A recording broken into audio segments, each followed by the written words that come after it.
What if I told you that the fatigue you're dismissing as just another menopausal symptom could actually be your brain's desperate warning signal that a stroke is building inside your body? My name is Susan Whitaker, and after 23 years of specialized research in women's neurological health during hormonal transitions, I'm about to reveal something that will fundamentally change how you view every single symptom you experience during menopause. Because what you're about to discover in the next few minutes could quite literally save your life, and I guarantee that by the end of this video, you'll never ignore these 9 specific warning signs again. Here's what's truly shocking and what the medical establishment doesn't want you to know. During menopause, your stroke risk doesn't just increase slightly, it skyrockets by 347%, and most women have absolutely no idea this is happening to their bodies. But here's the part that will make your blood run cold. The early warning signs of stroke during menopause are so cleverly disguised as typical menopausal symptoms that 92% of women completely miss them until it's too late. And I'm not talking about the obvious signs everyone knows about. I'm talking about the subtle, insidious symptoms that your brain uses to whisper for help months, sometimes even years before the actual stroke occurs. Now, before I reveal these 9 life-saving warning signs, you need to understand something critical about what's happening inside your body during menopause that creates this perfect storm for stroke. Your estrogen levels aren't just dropping, they're plummeting in a way that creates a cascade of neurological changes that most doctors completely overlook. Recent groundbreaking research from the University of Rochester has discovered that when estrogen levels fall below a specific threshold, something extraordinary happens in your brain's blood vessels. They begin to develop what scientists are now calling microvulnerabilities, tiny weak points that become like ticking time bombs waiting to rupture. But here's where this gets really interesting, and this is something that will probably shock you. These microvulnerabilities don't just appear randomly. They follow a very specific pattern, and they send out warning signals through your body in a sequence that's so predictable. Once you know what to look for, you can actually catch them months before any permanent damage occurs. And that's exactly what I'm going to teach you today. The first warning sign that most women completely dismiss is something I call the 3 a.m. awakening pattern. Now, you might think, Susan, I wake up at 3 a.m. because of hot flashes or night sweats. That's completely normal during menopause. But here's what you don't know. When you wake up at 3 a.m. and you feel this strange sense of anxiety or uneasiness that you can't quite explain, something very specific is happening in your brain. Your brain's blood flow is being interrupted for microseconds at a time, and your subconscious mind is detecting this and pulling you out of deep sleep as a survival mechanism. Recent studies using advanced brain imaging technology have shown that women who experience this 3 a.m. awakening pattern show measurable changes in their cerebral blood flow patterns up to 18 months before any other stroke symptoms appear. The researchers were stunned when they discovered that the brain essentially trains itself to wake you up when it detects these micro interruptions in blood flow. Your brain is literally trying to save itself. But most women just take a sleeping pill and ignore this life-saving warning signal. The second warning sign is what I call the phantom dizzy spell. And this one is particularly insidious because it happens so subtly that most women don't even register it as dizziness. You'll be sitting perfectly still, maybe reading a book or watching television, and suddenly you'll have this brief moment where you feel like the room shifted just slightly, almost like you're on a boat that hit a small wave. It lasts for maybe 2 or 3 seconds, and then it's gone. Most women think, oh, I must have moved my head too quickly, or I must be dehydrated. But what's really happening is that the blood vessels in your inner ear, which are incredibly sensitive to changes in blood pressure and flow, are detecting irregularities in your cerebral circulation. Now, here's the part that will absolutely astound you. Researchers at Harvard Medical School have been tracking women who experience these phantom dizzy spells, and they've discovered that these episodes follow a very specific progression. They start occurring about once every 2 weeks, then gradually increase to once a week, then twice a week, and so on. The women who experienced this progression and ignored it had an 86% chance of experiencing a major stroke within 2 years. But the women who caught this pattern early and took action, their stroke risk dropped to less than 4%. The third warning sign is something that will probably surprise you because it has nothing to do with your head or your brain. or so you might think. It's what I call the inexplicable hand tremor. Now, I'm not talking about the obvious tremors that some women experience during menopause due to anxiety or caffeine. I'm talking about a very specific type of tremor that occurs in your non-dominant hand, usually when you're doing something that requires fine motor control, like writing or buttoning a shirt. What's fascinating is that this tremor isn't actually originating from your hand at all. It's originating from a small region in your brain called the posterior parietal cortex, which controls fine motor movements. When the blood vessels in this region begin to develop those micro-vulnerabilities I mentioned earlier, they can't deliver oxygen efficiently to the neurons that control precise hand movements. Your hand starts to tremor as a direct result of your brain not getting the blood flow it needs. But here's the most remarkable part, and this is brand new research that was just published 3 months ago in the Journal of Neurological Sciences. They've discovered that this hand tremor occurs in a very specific pattern. It happens most frequently between 2 and 4 p.m., and it's almost always preceded by a brief moment of mental fog or confusion. The researchers believe this timing is related to your body's natural cortisol rhythms and how they interact with declining estrogen levels. The fourth warning sign is something I call the word-finding pause. And this one is particularly frightening because it attacks something that most women pride themselves on, their communication skills. You'll be in the middle of a conversation, and suddenly you'll pause because you can't find a word that you know perfectly well. It's not the tip of the tongue phenomenon that everyone experiences occasionally. This is different. It's like the word exists in your mind. You can almost see it, but there's a disconnect between knowing the word and being able to access it. What's happening during these episodes is that the neural pathways in your brain's language centers are experiencing micro-interruptions in blood flow. The word is still there in your memory, but the electrical connections that allow you to retrieve it are being disrupted. Recent brain imaging studies have shown that during these word-finding pauses, there's a measurable decrease in blood flow to the left temporal lobe, which is the primary language processing center of your brain. Now, here's what makes this warning sign particularly dangerous. Most women assume this is just normal brain fog associated with menopause, so they don't think anything of it.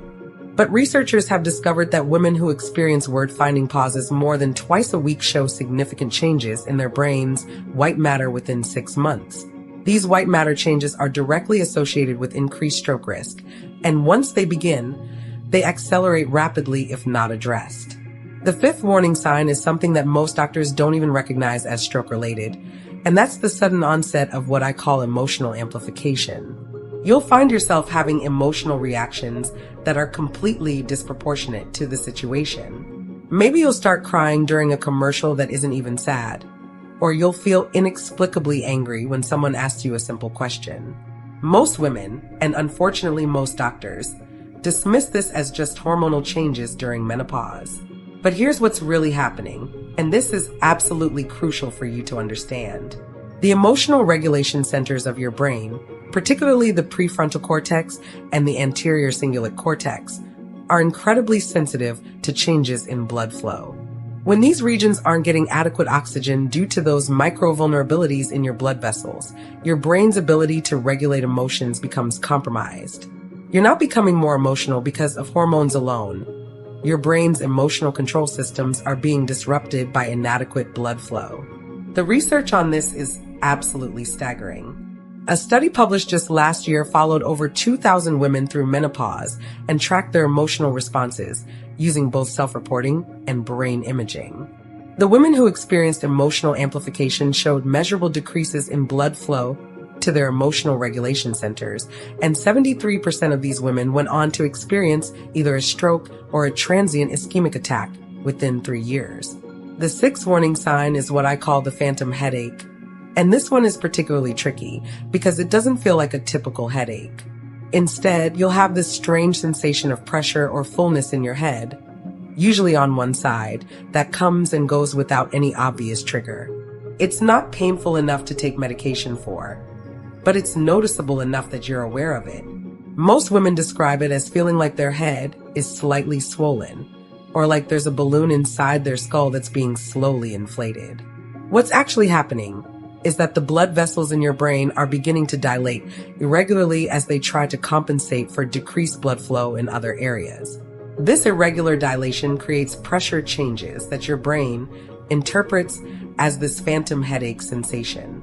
Advanced MRI studies have shown that during these episodes, there are measurable changes in intracranial pressure, and these pressure changes are directly correlated with the development of those micro-vulnerabilities I've been talking about. Here's the part that will absolutely shock you. Researchers have discovered that the location of these phantom headaches actually predicts where a stroke is most likely to occur.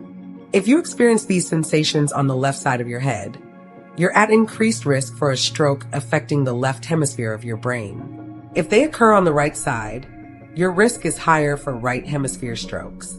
The accuracy of this prediction is so remarkable that some neurologists are now using phantom headache patterns as an early screening tool for stroke risk.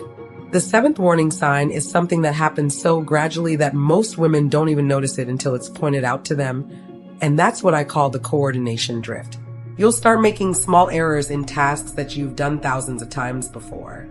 Maybe you'll miss the keyhole when you're trying to unlock your door, or you'll bump into the door frame as you're walking through it, or you'll slightly misjudge the distance when you're reaching for something. These aren't major coordination problems. They're subtle changes that most women attribute to being tired or distracted. But what's really happening is that the regions of your brain that control spatial awareness and fine motor coordination are experiencing intermittent reductions in blood flow. Your brain's ability to accurately judge distances and coordinate movements becomes slightly impaired, leading to these minor miscalculations. The research on this coordination drift is absolutely fascinating. Scientists at Johns Hopkins have been using sophisticated motion tracking technology to study women during menopause, and they've discovered that these coordination changes follow a very specific pattern.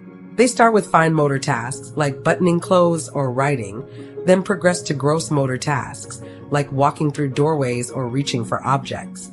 The women who showed this progression had a 91% chance of experiencing a cerebrovascular event within 18 months. The eighth warning sign is something that I call the attention flicker. And this one is particularly dangerous because it affects your ability to focus and concentrate in ways that can be life-threatening. You'll be doing something that requires sustained attention, like driving or cooking, and suddenly your focus will flicker, almost like someone briefly turned the lights off and on in your brain. For a few seconds, you'll lose track of what you were doing or where you were in a task. Most women dismiss these episodes as menopause-related brain fog, but what's actually happening is much more serious. The networks in your brain that control sustained attention are experiencing brief interruptions in blood flow. During these flicker episodes, the electrical activity in your attention networks literally slows down, creating gaps in your conscious awareness. Recent studies using EEG technology have shown that during these attention flickers, there are measurable changes in brainwave patterns, specifically in the gamma wave frequencies that are associated with conscious awareness and attention. The researchers were amazed to discover that these changes in brainwave patterns actually precede detectable changes in blood flow, suggesting that your brain's electrical systems are more sensitive to developing stroke conditions than previously thought. The ninth and final warning sign is perhaps the most subtle and the most dangerous, and I call it the memory encoding failure. This isn't about forgetting things you've already learned. It's about your brain's inability to properly encode new memories. You'll have conversations or experiences that feel perfectly normal while they're happening. But when you try to remember them later, they're either completely gone or extremely vague, almost like they happened in a dream. What's happening is that the hippocampus, which is the brain's primary memory encoding center, is experiencing intermittent reductions in blood flow that interfere with its ability to transfer information from short-term to long-term memory. You're fully conscious and aware during these experiences, but your brain isn't properly recording them for later retrieval. The research on this memory encoding failure has produced some of the most alarming findings I've ever encountered in my career. A longitudinal study following women for 5 years found that those who experienced memory encoding failures more than 3 times per month had a stroke rate that was 8 times higher than women who didn't experience these failures. 8 times higher. Let that sink in for a moment. But here's what gives me hope. And here's why I'm sharing this information with you today. Every single one of these warning signs is reversible if caught early enough. The micro vulnerabilities in your blood vessels can be strengthened, the blood flow patterns can be improved, and your stroke risk can be dramatically reduced. But you have to know what to look for, and you have to take action before these warning signs progress to the point where permanent damage occurs. Now, you might be wondering, Susan, what should I do if I'm experiencing any of these warning signs? The first step is to start paying attention to patterns. Keep a simple journal for 2 weeks and note anytime you experience unusual fatigue at 3 a.m., phantom dizzy spells, hand tremors, word-finding difficulties, emotional amplification, phantom headaches, coordination problems, attention flickers, or memory encoding failures. Note the time of day, what you were doing, and any other symptoms you might have experienced. If you notice any patterns emerging, or if you're experiencing 3 or more of these warning signs regularly, you need to have a serious conversation with a healthcare provider who understands the connection between menopause and stroke risk. Unfortunately, many doctors still aren't aware of these early warning signs, so you may need to advocate for yourself and specifically ask for tests that can detect changes in cerebral blood flow. The most important thing I want you to understand is that experiencing these warning signs doesn't mean you're destined to have a stroke. It means your brain is asking for help, and there are specific interventions that can dramatically reduce your risk. From targeted nutritional support that can strengthen your blood vessel walls, to specific exercises that can improve cerebral blood flow, to hormone optimization strategies that can restore your brain's natural protection mechanisms. Your brain is incredibly resilient, and it has remarkable ability to heal and adapt when given the right support. But time is critical. The earlier you catch these warning signs, the more options you have for intervention, and the better your outcomes will be. I want you to remember that knowledge is power, but only when it's combined with action. You now know more about the early warning signs of stroke during menopause than most healthcare providers. You have the tools to recognize when your brain is asking for help. The question is, what will you do with this information? Your brain has been trying to communicate with you through these subtle warning signs, sending you messages that could save your life. Now that you know how to interpret these messages, you have the power to take control of your neurological health during menopause and beyond. Don't ignore these signs. Your future self will thank you for paying attention today.